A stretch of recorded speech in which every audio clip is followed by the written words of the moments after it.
कि Gaussian surface को कैसे चूज करेंगे जिसके हर एक पॉइंट पे इलेक्ट्रिक फील्ड का मैग्नीट्यूड कांस्टेंट हो। अगर आप ऐसा नहीं कर सकते तो उस केस में आपको एक चीज करना पड़ेगा कि इलेक्ट्रिक फील्ड के मैग्नीट्यूड अगर उस सरफेस पे वेरी हो रहा है, लेकिन आप इस चीज को ध्यान दीजिए कि इलेक्ट्रिक फील्ड का जो डायरेक्शन और सरफेस का डायरेक्शन एक दूसरे के परपेंडिकुलर हो, तो उस केस में क्या होगा, थीटा की वैल्यू 90 डिग्री हो जाएगी और कॉस 90 0 हो जाएगा। हेलो बच्चों, कैसे हो आप लोग। तो आज हम लोग जो डिस्कस करेंगे वो है जो हमारा इलेक्ट्रिक चार्जेस एंड फील्ड चल रहा था उसमें ऑफ कोर्स गॉस लॉ तक हो गया है हमारा, इवन चार्ज डिस्ट्रीब्यूशन भी हमने पढ़ लिया है। और आज हम पढ़ेंगे कि एप्लीकेशन ऑफ गॉस लॉ।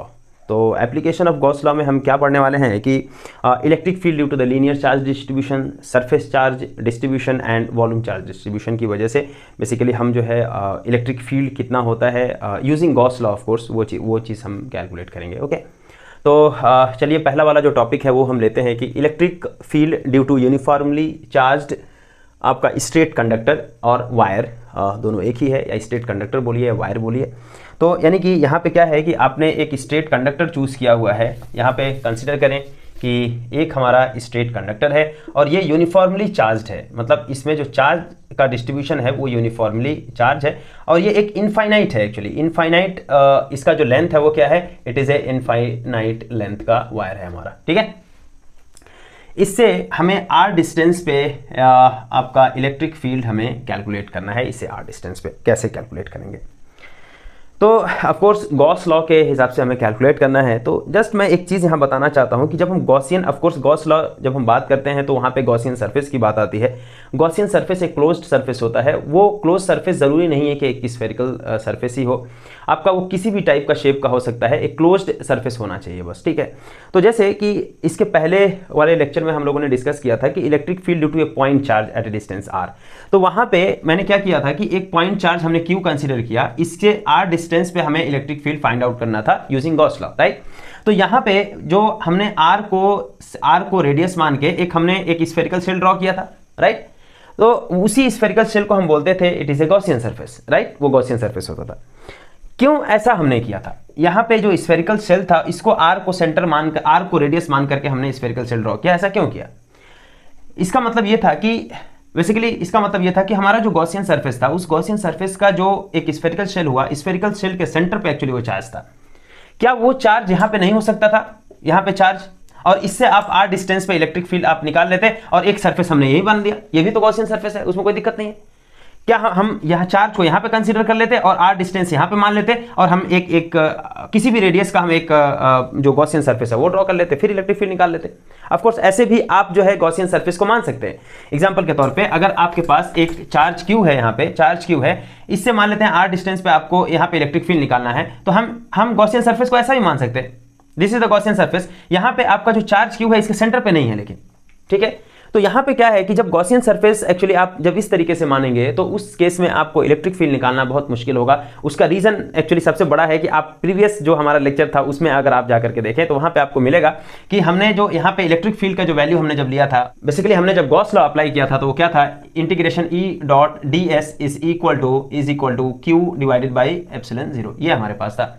फिर उसके बाद से यहाँ से एक चीज हमारा आया था कि ई D S cos of theta, और ये क्लोज्ड इंटीग्रेशन यहाँ पे हमने लिया था कि theta is equal to 0 degree हुआ था। 0 डिग्री होने की वजह से ये हमारा cos 0 degree that is 1 integration E D S, ये हमारा हो गया था। अब सारा खेल यहाँ पर ही है, सारा का सारा चीज यहाँ पे है। आपने जो भी सरफेस यहाँ पे हमने कंसीडर किया था, ये जो डी एस सरफेस था, उस डी एस सरफेस पे ये जो इलेक्ट्रिक फील्ड है वो इलेक्ट्रिक फील्ड कांस्टेंट वैल्यू है, एक कांस्टेंट है।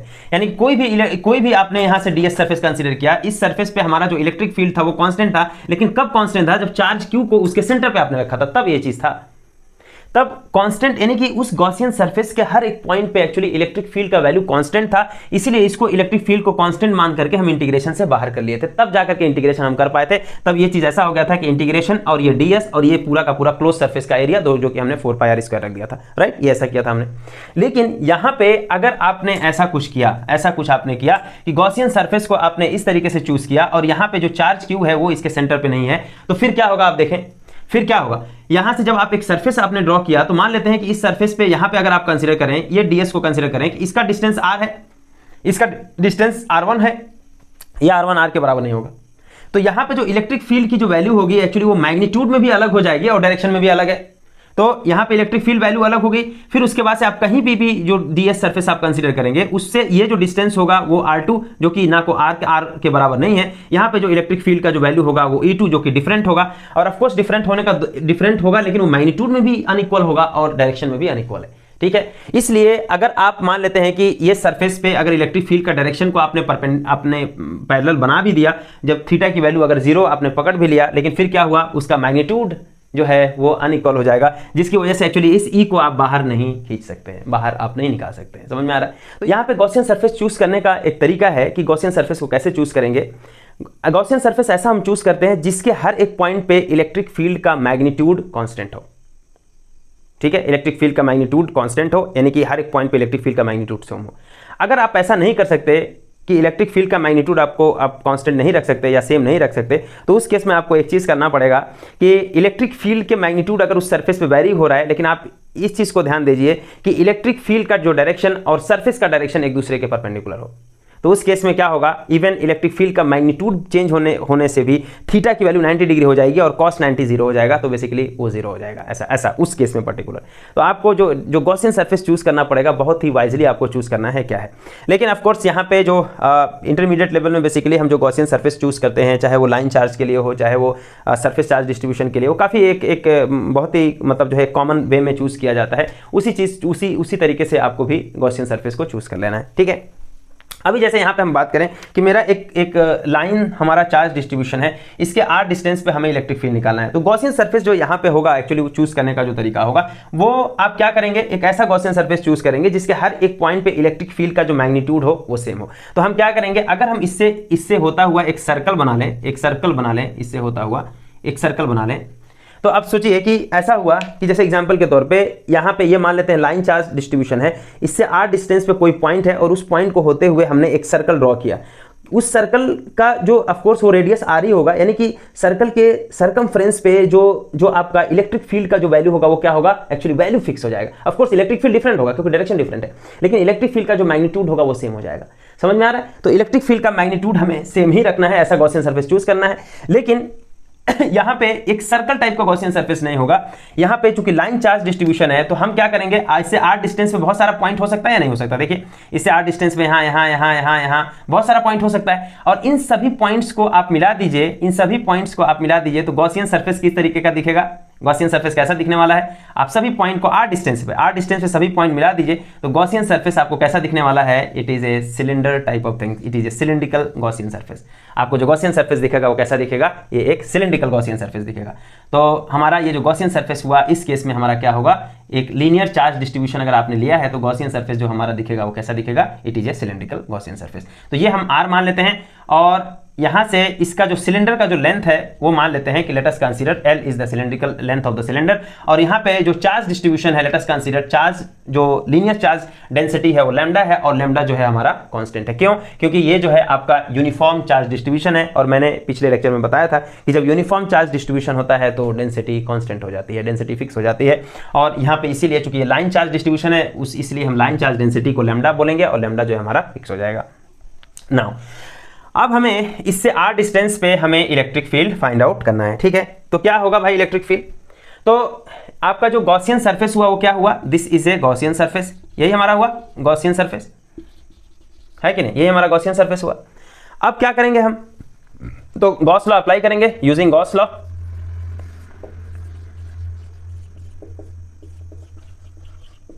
गॉस लॉ क्या है, using Gauss law, total electric flux through any close surface, और यहाँ पे जो क्लोज सरफेस है वो गॉसियन सरफेस, यहाँ पे जो क्लोज सरफेस है वो क्या है, एक सिलिंड्रिकल सरफेस है।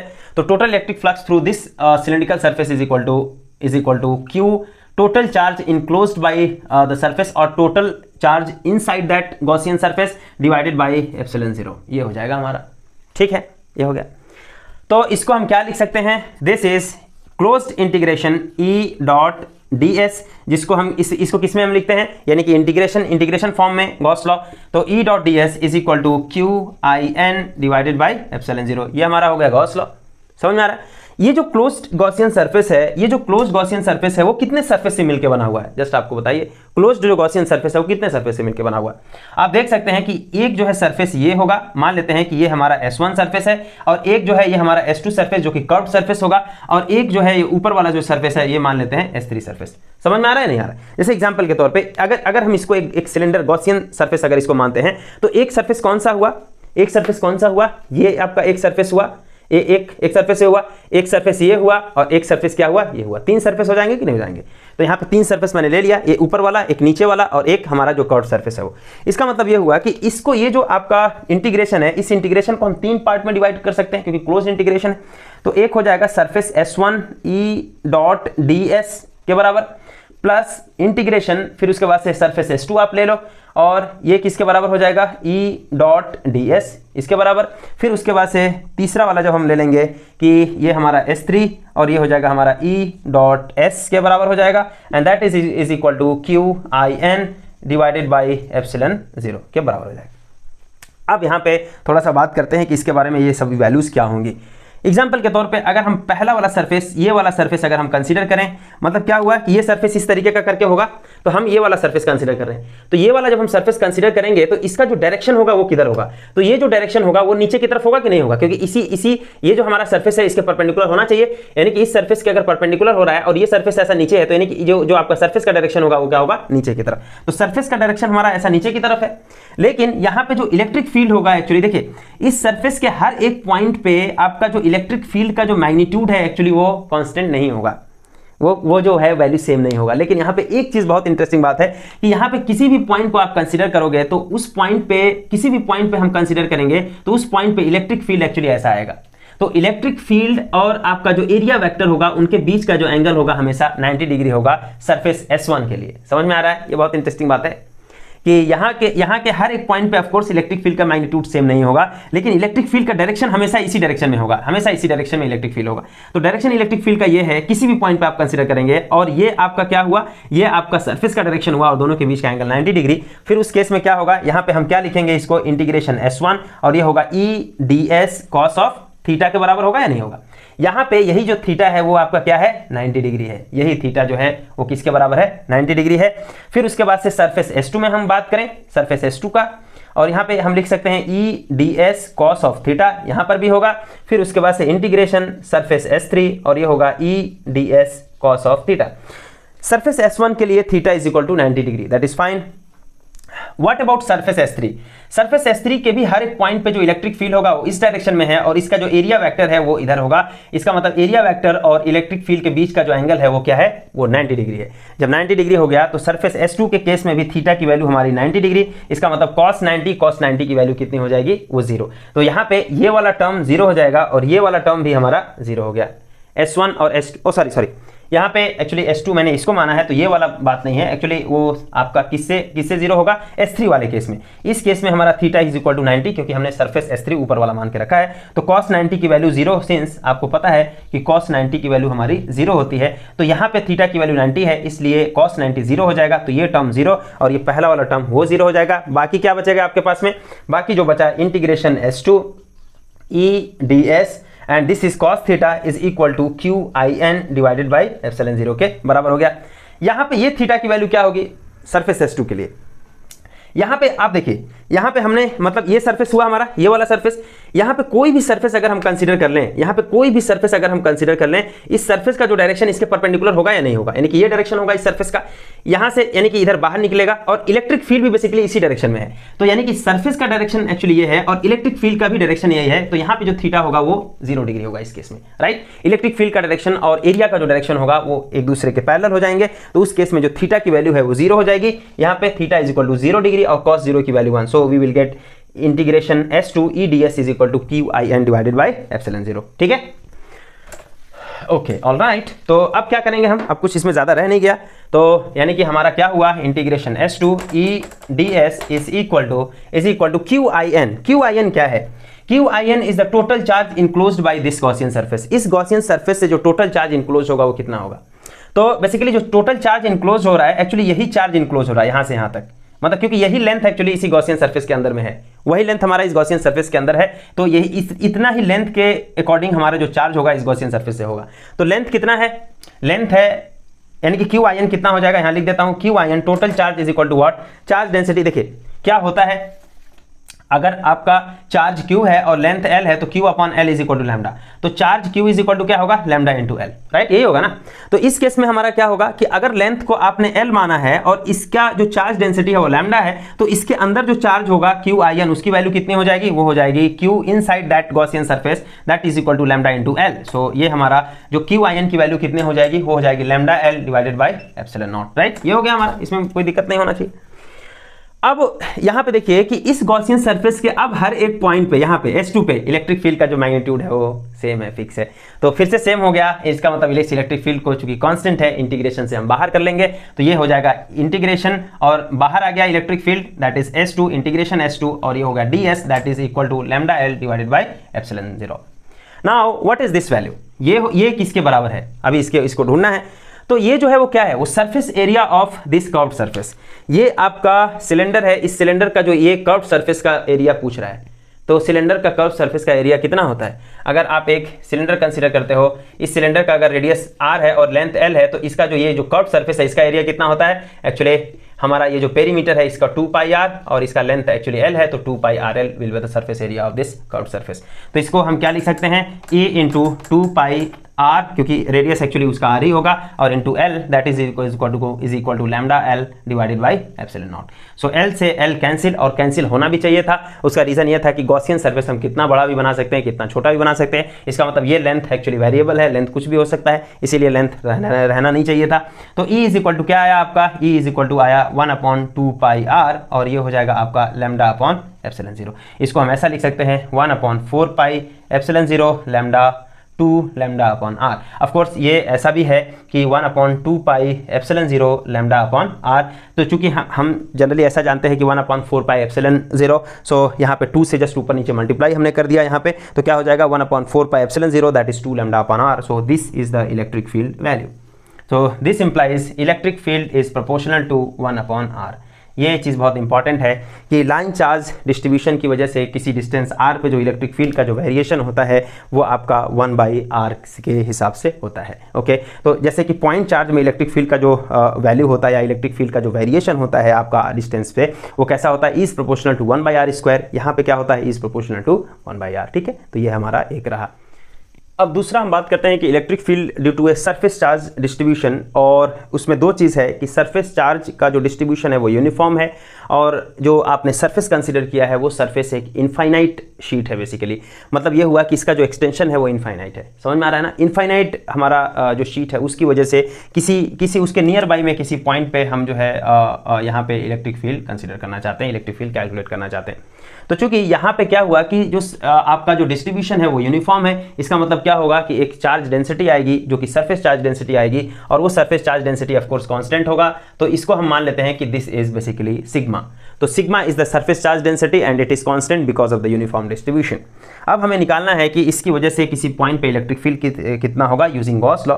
तो यहाँ पे क्या है कि देखिए गॉस लॉस क्या अप्लाई करना है, इसका मतलब आपको गॉसियन सरफेस बनाना पड़ेगा। तो मैंने बताया कि देखिए गॉसियन सरफेस जो होता है वो आपका एक यूनिफॉर्म गॉसियन सरफेस जो होता है वो आपका एक यूनिक टाइप का सरफेस नहीं है कि उसको आप एक ही टाइप का सरफेस बनाते हैं। ये किसी भी आपके हिसाब से है कि आप जो है उसको किस तरीके से चूज करते हैं। तो यहाँ पे इस केस में जो हम गॉसियन सरफेस जनरली बनाते हैं वो एक पिल बॉक्स होता है, जिसको पिल बॉक्स बोलते हैं या पैरेललोपिपेड बोलते हैं। ठीक है, तो वो किस टाइप का हमारा होता है, इसको हम कुछ इस टाइप का हम रखते हैं कि जैसे एग्जाम्पल के तौर पर मुझे यहाँ पे बनाना है, तो मैं एक काम करूँगा कि यहाँ से हम एक पिल बॉक्स मतलब डिराइव करेंगे छोटा सा।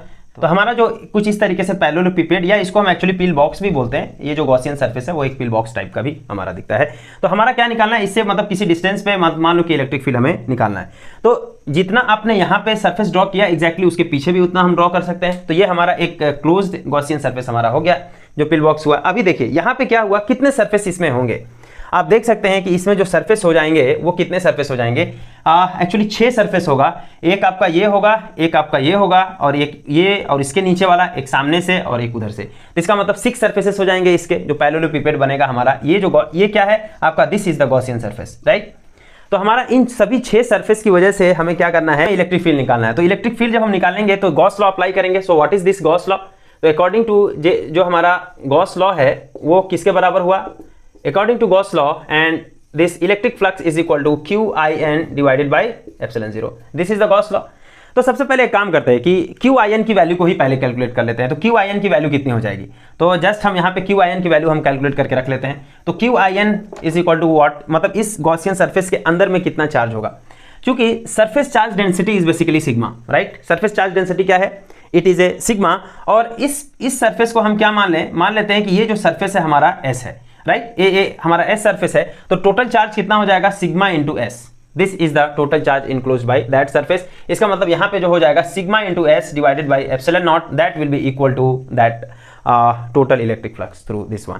नाउ अब टोटल इलेक्ट्रिक फ्लक्स देखिए, ये जो टोटल इलेक्ट्रिक फ्लक्स होगा वो किसके बराबर होगा? वो किसके बराबर होगा? देखिए हमारा यहाँ पे हमारे कितने सरफेस हुए?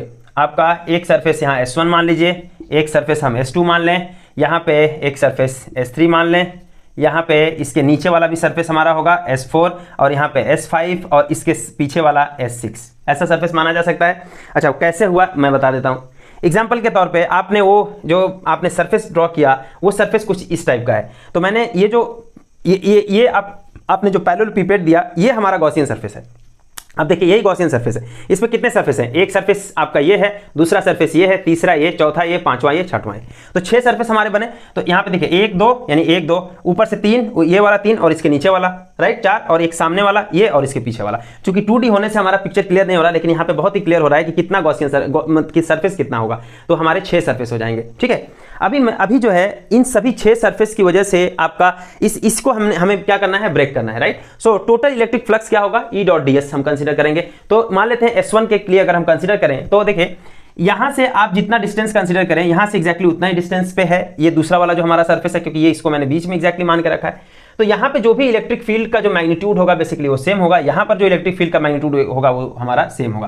तो एक काम करते हैं, यहाँ पे ऑफकोर्स इलेक्ट्रिक फील्ड का मैग्नीट्यूड सेम होगा लेकिन डायरेक्शन अलग होने से इलेक्ट्रिक फील्ड अलग हो जाएगा। तो हम मान लेते हैं S1 सरफेस से। तो जब S1 सरफेस से हम मानेंगे तो late us consider it is E1 dot S1। ये हो जाएगा हमारा E1 डॉट S1। जो टोटल इलेक्ट्रिक फ्लक्स निकालना है मुझे तो पूरे सरफेस से मुझे निकालना पड़ेगा। तो पहला वाला सरफेस से हमने इलेक्ट्रिक फ्लक्स, फिर उसके बाद से इस दूसरे वाले से, तीसरे वाले से, चौथे वाले से, पांचवें वाले से, छठे वाले से निकाल करके सबको हमें ऐड कर देना। That will be the total electric flux. तो E1 डॉट S1 प्लस फिर उसके बाद से इस S2 में हम करें तो E2 डॉट S2 ये हमारा हो गया, प्लस उसके बाद से ये हमारा होगा E3 dot S3 plus E4 dot S4 plus E5 dot S5 ऐसा होगा, प्लस E6 डॉट S6 के बराबर होगा। That is equal to sigma S divided by epsilon 0 के बराबर। अब आप देखिए कि ठीक है ये जो S1 S2 है उस पर हम बाद में बात करेंगे, पहले और सरफेस के बारे में बात करते हैं। ये जो आपका जो चार्ज डिस्ट्रीब्यूशन है, जो सरफेस आपने कंसीडर किया है, उस सरफेस की वजह से यहाँ पे इस सरफेस पे बेसिकली देखिए हमारा इस टाइप से कुछ करके है। जैसे अगर हम बात करें कि हमारा जो सरफेस चार्ज डिस्ट्रीब्यूशन है इट इज लाइक दिस, ये हमारा सरफेस चार्ज डिस्ट्रीब्यूशन है हमारा, और गॉसियन सरफेस को मैंने ऐसा बनाया, इसके अंदर से एक्चुअली गॉसियन सरफेस जा रहा है। तो इसका मतलब ये हुआ कि गॉसियन सरफेस मतलब ऐसा है और ऐसा है, मतलब ये एक्सटेंशन है यहाँ पे आप मानिए, ठीक है। अब सोचिए कि अगर गॉसियन सरफेस हमारा कुछ यहाँ पे जा रहा है तो इसकी वजह से जो इलेक्ट्रिक फील्ड यहाँ पे होगा वो इलेक्ट्रिक फील्ड का डायरेक्शन किधर होगा? वो इधर होगा, और यहाँ पे जो सरफेस है उसका डायरेक्शन किधर है? इधर है। समझ में आ रहा है नहीं यार? तो इलेक्ट्रिक फील्ड इधर, सरफेस इधर, सरफेस का डायरेक्शन इधर, इसका मतलब दोनों के बीच का एंगल कितना हुआ? Theta is equal to 90 degree. समझ में आ रहा है? तो सिमिलरली अब देखिए सभी मैं बता रहा हूँ, यहाँ पे इलेक्ट्रिक फील्ड इस डायरेक्शन में होगा, इसका सरफेस का डायरेक्शन ये है, दोनों के बीच का एंगल 90 डिग्री। इसके पीछे देखिए, पीछे में अगर हम बात करें तो यहाँ पे इलेक्ट्रिक फील्ड का जो डायरेक्शन होगा वो ऐसा होगा और सरफेस का डायरेक्शन ये, इस केस में हमारा थीटा की वैल्यू 90। और फिर उसके बाद से इसके जस्ट अपोजिट में अगर हम बात करें, इसके जस्ट अपोजिट में, तो ये हमारा सरफेस है। तो सरफेस है तो इसका डायरेक्शन ये, लेकिन इलेक्ट्रिक फील्ड आपका इस टाइप से है, यहाँ पे इलेक्ट्रिक फील्ड ऐसा है, तब कितना हो जाएगा? थीटा की वैल्यू 90 डिग्री। इसका मतलब इन चारों केसेस में, चारों सरफेस से थीटा की वैल्यू 90 डिग्री है। लेकिन व्हाट अबाउट इसका और इसका वाला क्या होगा? क्योंकि ये एक्चुअली सरफेस इसके जस्ट मिड में है, ठीक। तो यहाँ से जो डिस्टेंस हुआ और यहाँ से डिस्टेंस सेम हुआ, तो इसकी वजह से यहाँ पे जो इलेक्ट्रिक फील्ड होगा वो जो इलेक्ट्रिक फील्ड हमारा इसी डायरेक्शन में जा रहा है, और सरफेस का जो डायरेक्शन है वो भी आपका इसी डायरेक्शन में है। तो सरफेस का डायरेक्शन और इलेक्ट्रिक फील्ड का डायरेक्शन एक ही डायरेक्शन में है, that is theta is equal to 0 degree. Similarly यहाँ पे केस में भी एक्जैक्टली वही चीज हो जाएगा कि यहाँ पे अगर आप कंसीडर करेंगे तो इलेक्ट्रिक फील्ड का डायरेक्शन इधर हो रहा है और इस सरफेस का जो भी डायरेक्शन इधर होगा, that is theta is equal to 0 degree. इसका मतलब ये जो सरफेस, दो सरफेस के लिए थीटा की वैल्यू 0 है, लेकिन बाकी सरफेस के लिए थीटा की वैल्यू क्या है, वो 90 डिग्री है। इसका मतलब इस सरफेस के लिए एक्चुअली हमारा थीटा की वैल्यू 90, इसके लिए 90, इसके लिए और के लिए 90 है, लेकिन इन दोनों के लिए क्या है, 0 है। अच्छा, यहाँ पे थीटा क्यों मैं कंसीडर कर रहा हूँ, उसका रीजन ये है कि चूंकि ये डॉट प्रोडक्ट है, इसके अंदर थीटा आएगा कि नहीं आएगा, तो जस्ट उसको एक बार लिख देता हूँ। तो ये हो जाएगा E1 S1 cos थीटा, फिर उसके बाद से यहाँ पे E2 S2 cos थीटा, फिर उसके बाद से यहाँ पे हो जाएगा E3 S3 cos थीटा, फिर उसके बाद से E4 S4 cos theta plus E5 S5 cos theta plus E6 S6 cos theta, that is equal to sigma S divided by epsilon 0। अब देखिए, जैसा कि मैं बताया कि जो आपका जो चारों सरफेस है, जो S3 S4 S5 और S6, इसके लिए यहाँ पे थीटा की वैल्यू 90 डिग्री होगी। तो इन सभी के लिए यहाँ पे ये 90 डिग्री होगा, यहाँ पे थीटा की वैल्यू 90 डिग्री, यहाँ पे थीटा की वैल्यू 90 डिग्री, यहाँ पे थीटा की वैल्यू 90 डिग्री। इसका मतलब cos 90 की वैल्यू 0। इसका मतलब ये सभी जितने भी हो जाएंगे वो सब क्या हो जाएंगे, सभी कैंसिल आउट हो जाएंगे। तो आपके पास क्या बचेगा, यहाँ पे सभी कैंसिल आउट, ये सभी कैंसिल हो गया, सब 0 हो गए। हमारे 0 करने में मजा आता है, काटने में। लेकिन यहाँ पे क्या हुआ, यहाँ पे थीटा की वैल्यू जो होगी वो 0 डिग्री। अभी मैंने दिखाया कि इस वाले सरफेस के लिए और इस वाले सरफेस के लिए, क्योंकि इलेक्ट्रिक फील्ड आपका इस डायरेक्शन में होगा और सरफेस का भी डायरेक्शन यही है, तो थीटा की वैल्यू यहाँ 0 डिग्री। यहाँ भी आपका इलेक्ट्रिक फील्ड इस डायरेक्शन में है और सरफेस का डायरेक्शन इस डायरेक्शन में है, तो थीटा की वैल्यू 0 डिग्री। बाकी सब के लिए एग्जाम्पल के तौर पर अगर हम यहाँ पे बात करें, यहाँ पे इलेक्ट्रिक फील्ड का डायरेक्शन ये, थीटा सरफेस का डायरेक्शन ये, so theta is equal to यहाँ पे 90 डिग्री। बाकी सब के लिए एक्जैक्टली वही होगा। यहाँ पे इलेक्ट्रिक फील्ड का डायरेक्शन ये, सरफेस का डायरेक्शन ये, जो कि 90, मतलब इसके जस्ट एंटी पैरेलल जो सरफेस है उसके जस्ट अपोजिट में जो सरफेस है वो। तो इसके लिए थीटा की वैल्यू 0, यहाँ भी थीटा की वैल्यू वो 0, तो उस केस में cos 0 की वैल्यू हमारी 1 हो जाती है। तो यहाँ पे क्या बचेगा हमारा, E1 S1 plus E2 S2 is equal to sigma S divided by epsilon 0। अब जरा सा एक बात करते हैं कि E1 S1 और E2 S2 क्या है। यहाँ पे ऑफकोर्स सरफेस अलग था, सरफेस चूंकि एक वेक्टर क्वांटिटी है इसलिए S1 जो है और S2 के बराबर नहीं है वेक्टर फॉर्म में, लेकिन सरफेस का मैग्नीट्यूड दोनों सेम है या नहीं है। इसका मतलब S1 जो मॉड होगा और S2 जो मॉड होगा वो दोनों सेम होगा। That means S1 is equal to S2 होगा या नहीं होगा। तो S1 जो है वो S2, इसको हमने S के बराबर मान लिया और वो एग्जैक्टली इसी के बराबर हुआ और इसी को हम S मान रहे थे, तो उसको हम S मान सकते हैं। फिर उसके बाद से इलेक्ट्रिक फील्ड का यहाँ से यहाँ तक का जो डिस्टेंस है और यहाँ से यहाँ तक का जो डिस्टेंस है वो सेम है, तो इलेक्ट्रिक फील्ड का मैग्नीट्यूड भी सेम होगा, उसको हम E मान लेते हैं। That is E1 is equal to E2 is equal to E। From this equation इसको हम क्या लिख सकते हैं, E into S plus E into S, क्योंकि E1 E के बराबर S1 S के बराबर, E2 E के बराबर S2 S के बराबर, सो E into S is equal to sigma into S upon epsilon 0 के बराबर हो जाएगा। ये किसके बराबर हुआ, ES दैट इज 2ES, तो 2ES is equal to sigma S divided by epsilon 0 and this S cancel out and what you will get 2E is equal to sigma upon epsilon 0, so E is equal to क्या होगा, sigma upon 2 epsilon 0 के बराबर हो जाएगा। So this is the expression for electric field, of course magnitude that is equal to sigma upon 2 epsilon 0। मतलब ऐसा हुआ कि हमारे पास एक अगर इनफाइनाइट डिस्ट्रीब्यूशन है, एक आपका प्लेन शीट है जो कि इनफाइनाइटली एक्सटेंडेड आपका प्लेन शीट है और उस पर यूनिफॉर्मली चार्ज डिस्ट्रीब्यूशन किया गया है, उस केस में उसके नियर बाई पॉइंट पे जो इलेक्ट्रिक फील्ड होता है that electric field is equal to sigma upon 2 epsilon 0 के बराबर होता है। ओके,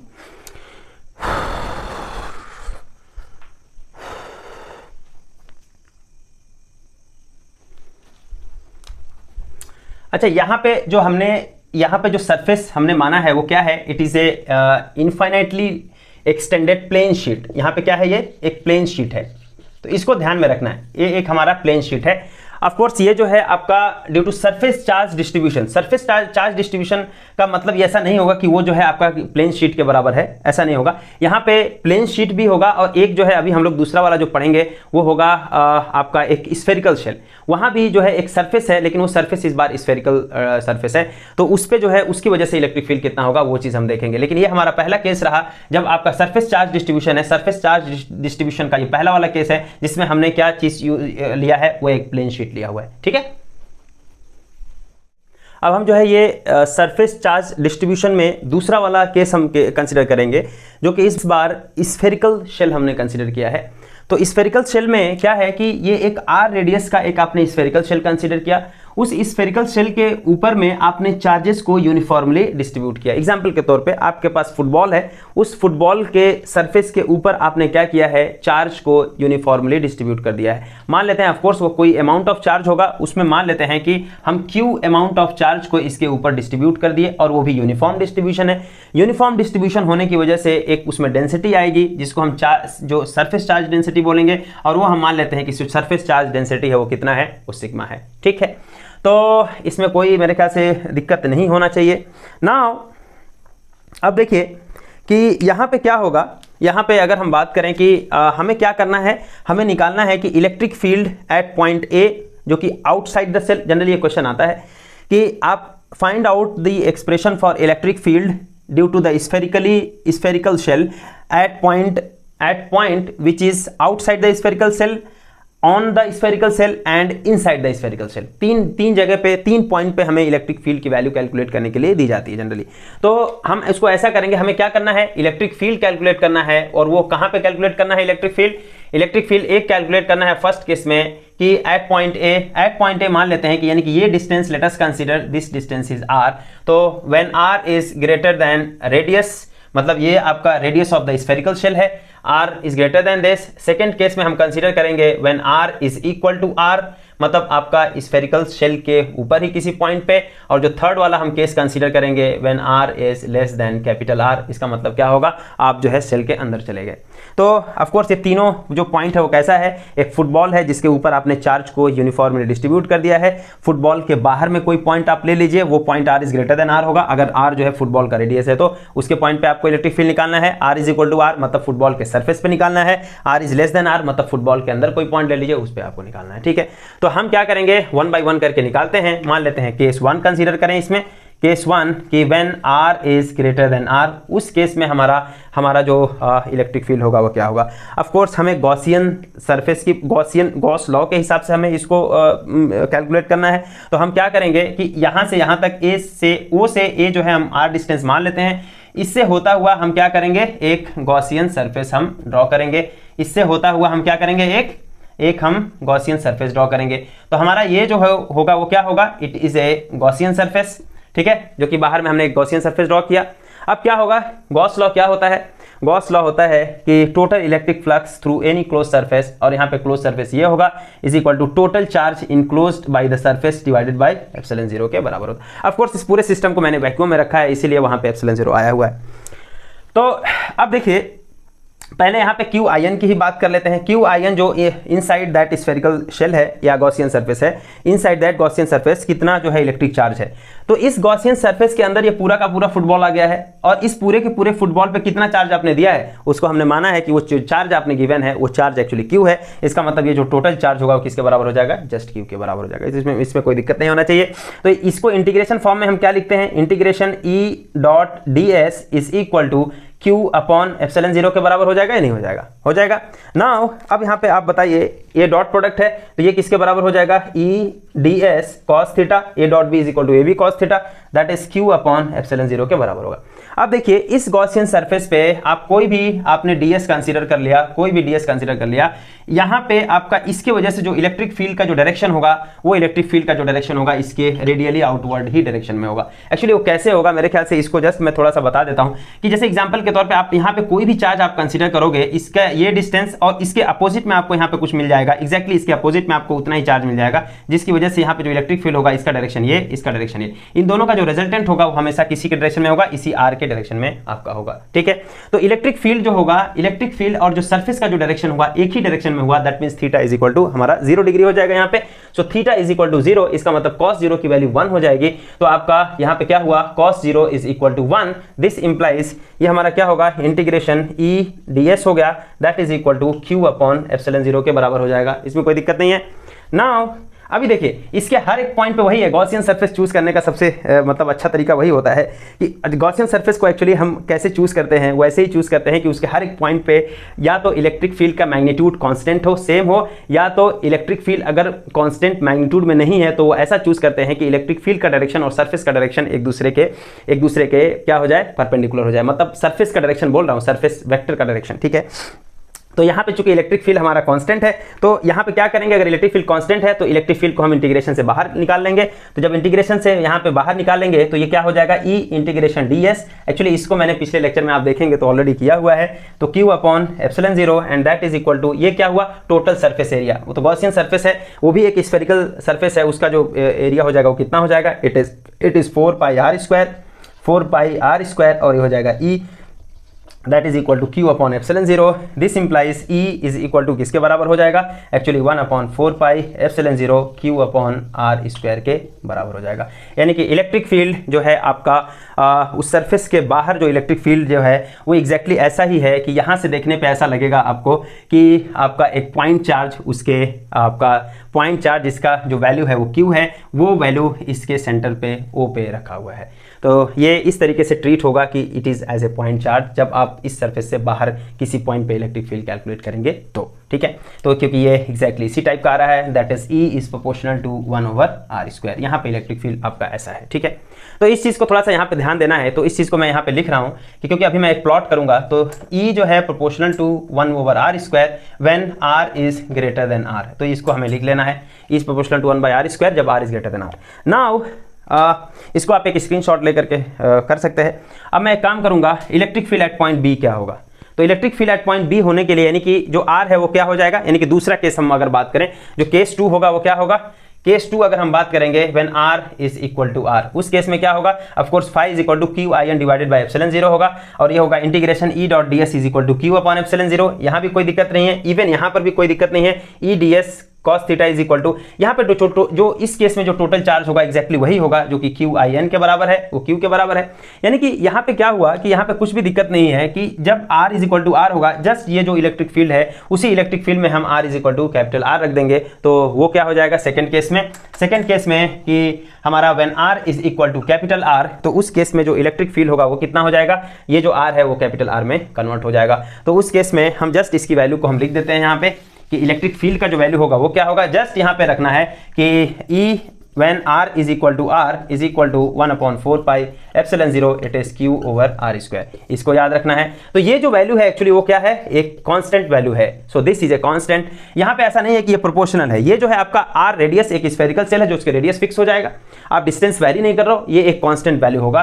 तो E जो है वो क्या है, एक कांस्टेंट है जो कि किसके बराबर है, 1/4π एप्सिलॉन 0 q ओवर r² के बराबर है, ठीक है, at r is equal to r।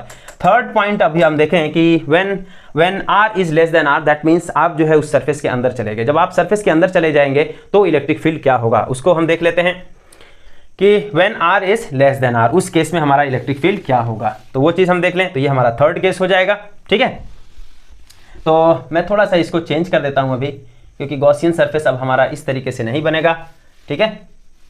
यानी कि हमारा यहाँ पे क्या हो जाएगा, यहाँ पे पॉइंट A था, तो हम जो है इस पॉइंट C पे निकालना है। तो C पे निकालना है तो आप क्या करेंगे,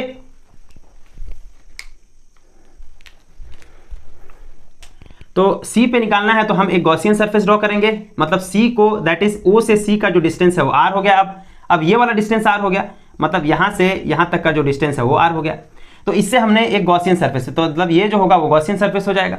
तो इस केस में हमारा जो इलेक्ट्रिक फ्लक्स हो जाएगा वो कितना हो जाएगा, total charge enclosed by that surface divided by epsilon 0। अब जस्ट आप एक बात बताओ, इसको हम क्या लिख सकते हैं, integration E dot ds is equal to QIn divided by epsilon 0। What is this QIn, इसके सरफेस के से अंदर एसोसिएटेड जो इलेक्ट्रिक चार्ज है वो क्या है, एक्चुअली इलेक्ट्रिक चार्ज है ही नहीं, क्योंकि चार्ज जो है गॉसियन सरफेस के अंदर नहीं है, उसके बाहर है। तो बाहर वाले चार्ज को तो आप कंसीडर नहीं करते, इसका मतलब ये 0 हो जाएगा। तो इसका मतलब यहाँ हो जाएगा, क्योंकि सरफेस जो है आप जो कंसीडर कर रहे हैं वो सरफेस की वैल्यू 0 नहीं है, इसका मतलब electric field must be 0। So that means यहाँ से E जो होगा वो 0 हो जाएगा। So that means when r is less than r, यहाँ पे जो इलेक्ट्रिक फील्ड है वो किसके बराबर है, वो आपका 0 के बराबर है। तो कभी कभी इससे हमारा एक प्लॉट करने के लिए पूछता है, तो उस प्लॉट को मैं बता देता हूं, ओके।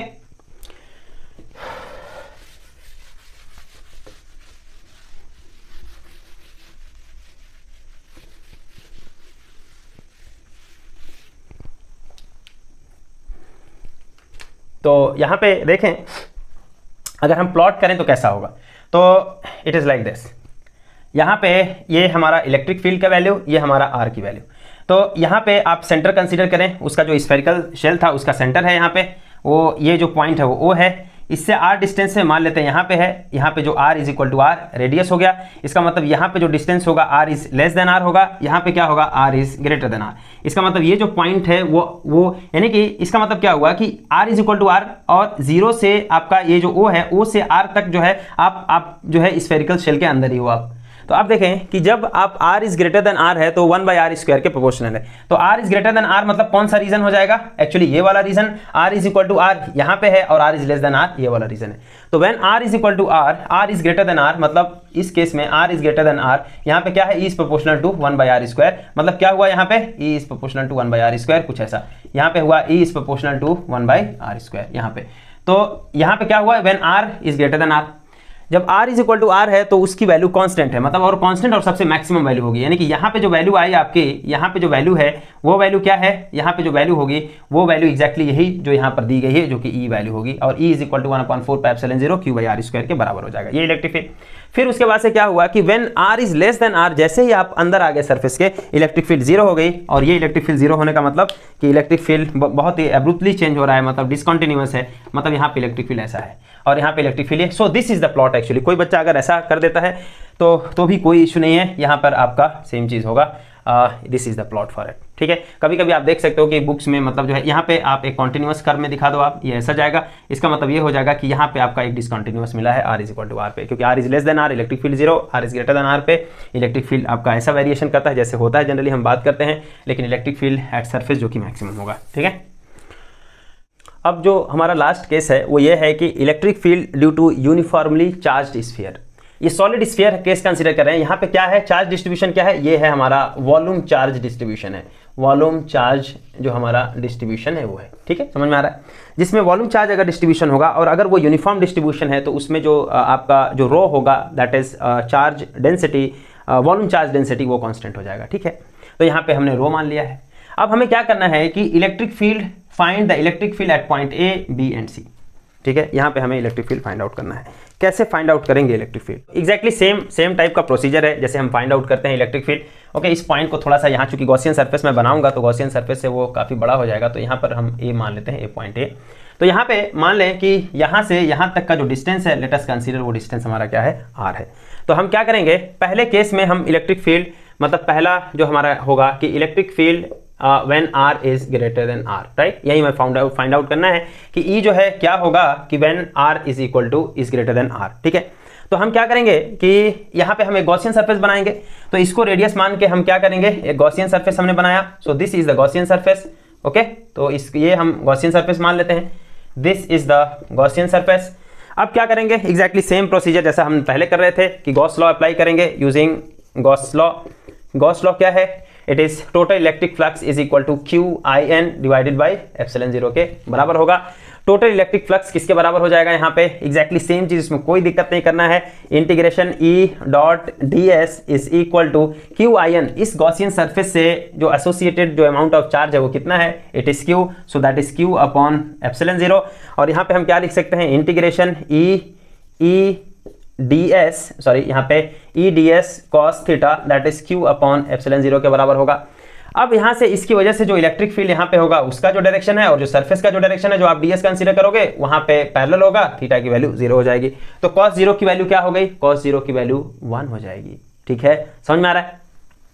तो यहाँ पे cos 0 जो है वो 1 के बराबर हो गया, तो उस केस में हमारा ये हो जाएगा EDS integration that is equal to Q upon epsilon 0 के बराबर। और E जो है इस सरफेस के हर एक पॉइंट पे कांस्टेंट होगा, एक्चुअली मैं मैग्नीट्यूड की बात कर रहा हूँ।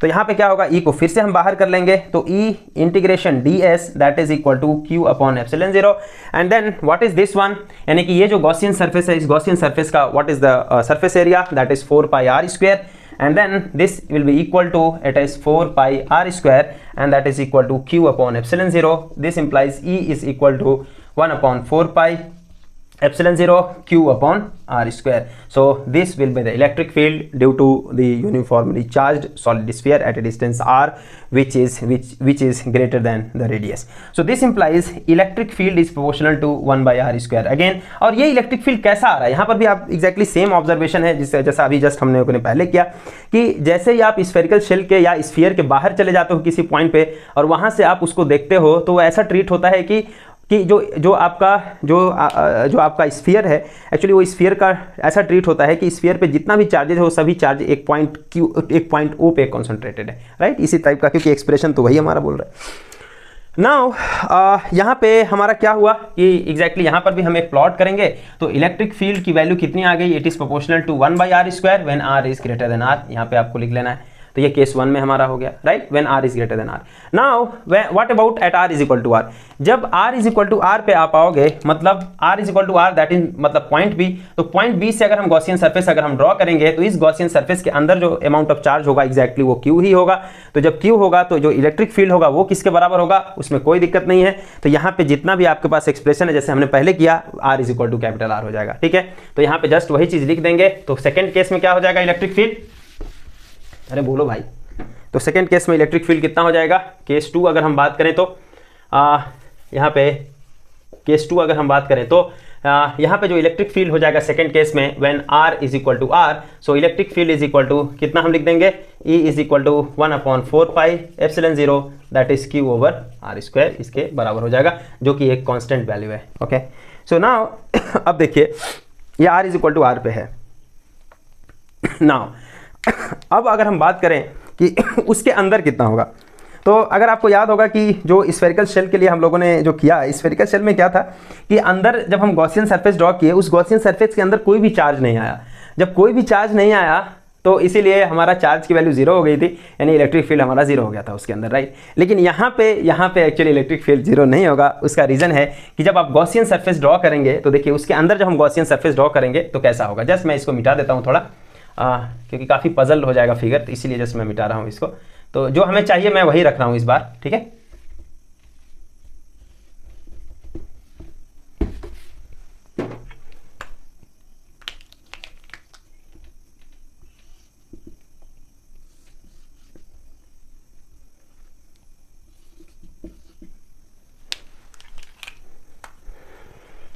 तो हम क्या करेंगे, ऑफ कोर्स इसका रेडियस आ रहा है, ये पॉइंट हमारा क्या है, सी है, इस यही है, मान लेते हैं कि ये पॉइंट सी जहां पे आपको इलेक्ट्रिक फील्ड निकालना है। तो इस बार हम क्या करेंगे, एक गॉसियन सरफेस बनाएंगे जो कि आर को रेडियस मानते हुए, यानी कि ये आपका गॉसियन सरफेस होगा, ठीक, ये हमारा गॉसियन सरफेस हुआ, ये हमारा गॉसियन सरफेस।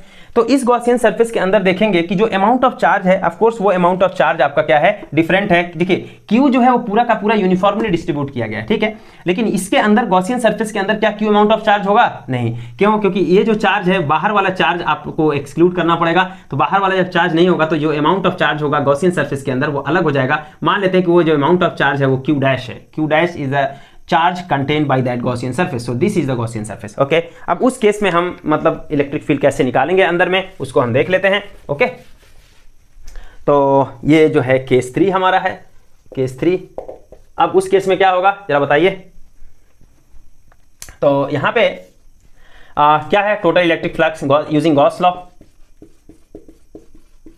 गॉस लॉ क्या है भाई, total electric flux is equal to QIN divided by ε0 के बराबर होगा या नहीं होगा।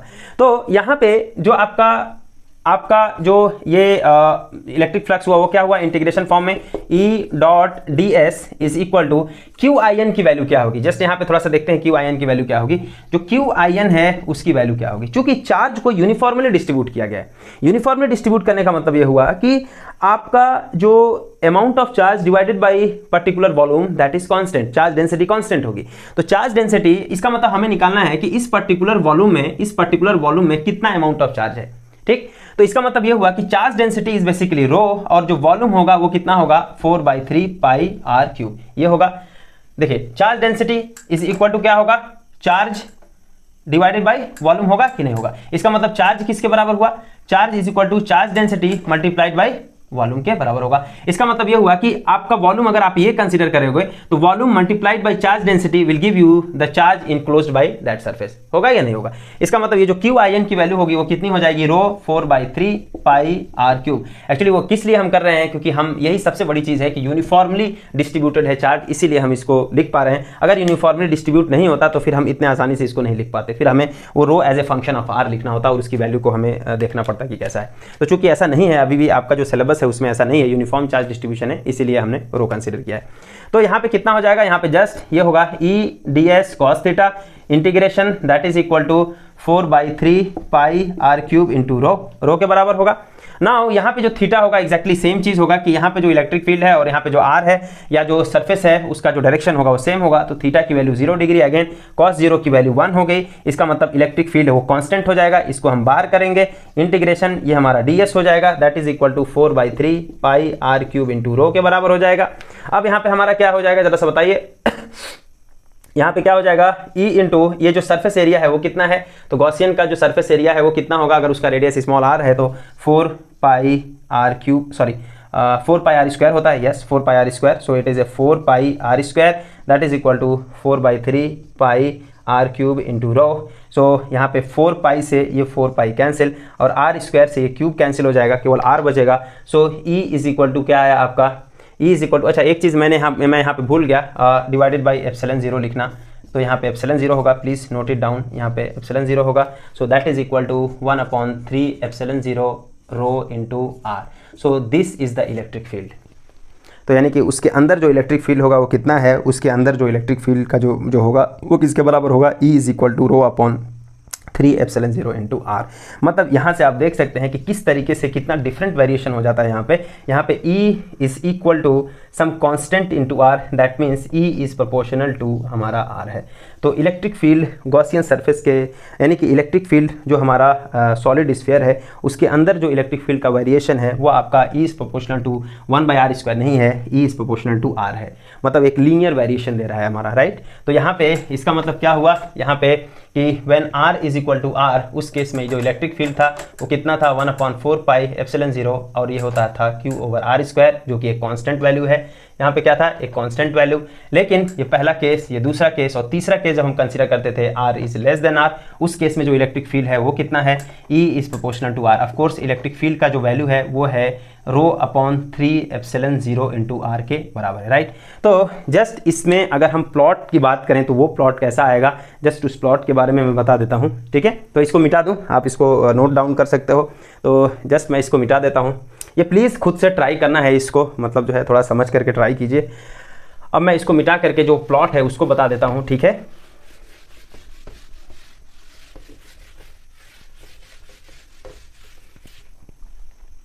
तो हमारा जो प्लॉट होगा, जैसे कि सेम एग्जैक्टली सेम प्लॉट कि हमारा यहाँ पे मान लेते हैं कि r is equal to capital R, यहाँ पे r is less than r है और ये 0 है। यहाँ पे यानी कि ये कौन सा पॉइंट था, हमारा B पॉइंट था, और यहाँ पे जो है r is greater than r है। समझ में आ रहा है, नहीं आ रहा?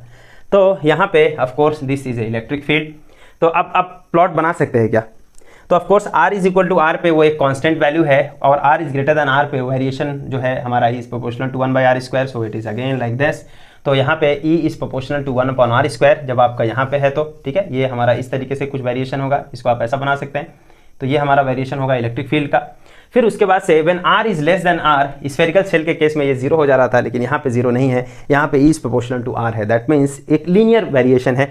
Linear variation in the sense कि जैसे ऐसा है ना कि E इज इक्वल टू रो/3 एप्सिलॉन 0 इंटू r। रो जो है वो कांस्टेंट है, 3 एप्सिलॉन 0 दैट इज कांस्टेंट। इसका मतलब क्या हुआ कि E is equal to some constant into r। ऐसा टाइप का हुआ या नहीं हुआ? तो ये जो है y is equal to some mx type का रिजल्ट है या नहीं? तो y is equal to mx क्या है, एक स्ट्रेट लाइन है जो कि हमारा ओरिजिन से होकर के पास कर रहा है। तो ये बेसिकली स्ट्रेट लाइन होगा, तो यहाँ तक एक्चुअली वो स्ट्रेट लाइन हुआ। तो यहाँ पे electric field is proportional to r, यहाँ पे इलेक्ट्रिक फील्ड की वैल्यू मैक्सिमम होगी और उसके बाहर जब चले जाएंगे तो क्या होगा, इलेक्ट्रिक फील्ड 1/r² के प्रोपोर्शनल होगा। तो ये हमारा कुछ इस तरीके का वेरिएशन होगा। ऑफकोर्स ये वेरिएशन इधर भी उसी टाइप का वेरिएशन हमारा होने वाला, सिमेट्री होगा। तो ये हमने दिखा दिया, जनरली एग्जाम में पूछा जाता है, तो प्लीज़ नोट इट डाउन। तो अब जो है जस्ट ये हमारा हो गया और ये चैप्टर एक्चुअली हमारा जो थ्योरी पार्ट था वो हमारा फिनिश हो गया है।